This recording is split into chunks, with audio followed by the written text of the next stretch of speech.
Mesdames et messieurs, l'heure est venue pour nous de regarder la femme gabonaise telle qu'elle le mérite. La femme gabonaise exerce le métier le plus difficile et surtout le plus beau métier au monde, celui d'être une mère. Faire et voir grandir ses enfants dans tous les instants de la vie. La femme gabonaise, c'est la jeune femme entrepreneur qui se bat par la beauté de sa tête et non par ses attraits physiques et contribue à notre marche collective vers la diversification de notre économie.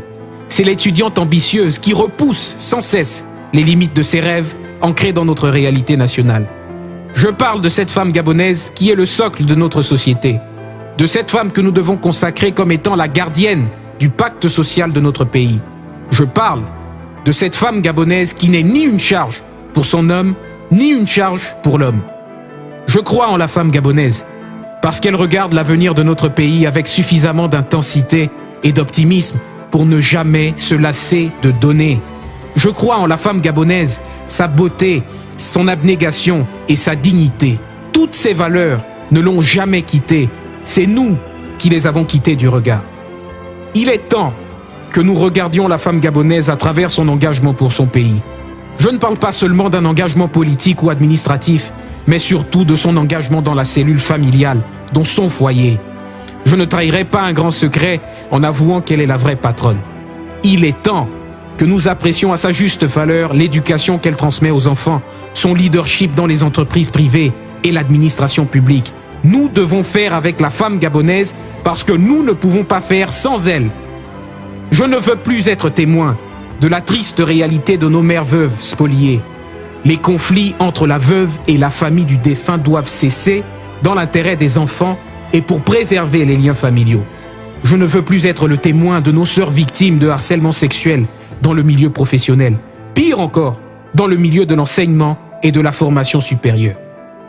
L'image que j'ai de la femme gabonaise est celle d'une femme forte, parce qu'elle est celle qui donne la vie. Forte parce qu'elle est le premier médecin et le premier compagnon dans la maladie comme dans les meilleurs moments. La femme gabonaise a toujours été le premier et parfois le seul soutien de son époux. La seule raison pour laquelle la femme gabonaise renvoie encore parfois une image de faiblesse, c'est parce que notre société maintient des rapports hiérarchiques rigides entre l'homme et la femme au détriment d'une complémentarité naturelle entre les deux. La femme gabonaise, je la vois dans le développement de l'agriculture, du tourisme, de la pêche.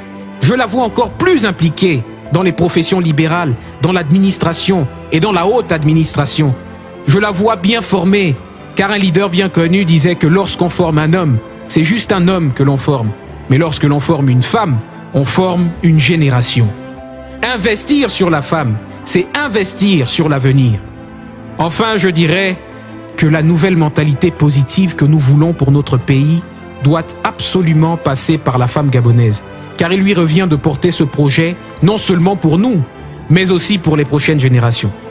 Ce message s'adresse à toutes les femmes du Gabon, mais aussi à tous les hommes, parce que nous sommes tous, au fond, une partie de ce que sont nos mères, parce que les droits de l'homme sont aussi les droits de la femme, et parce qu'il arrive un temps où le silence face à cette situation est au fond une trahison envers la femme.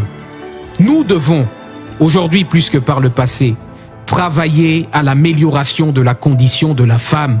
Ce n'est pas la bataille d'une seule association, ce ne sera jamais la bataille d'un seul homme. Si des efforts considérables sont consentis à travers les politiques publiques, nous devons envoyer un signal fort à la communauté nationale et internationale et dénoncer les abus qu'elle subit et la protéger. Les lois sont là, mais le plus difficile sera de changer nos comportements. À chaque droit correspond un devoir, disait le président de la République récemment. Si notre droit naturel est celui de vivre avec une femme, notre devoir reste celui d'être un homme pour cette femme et non d'en être le bourreau. Je vous remercie.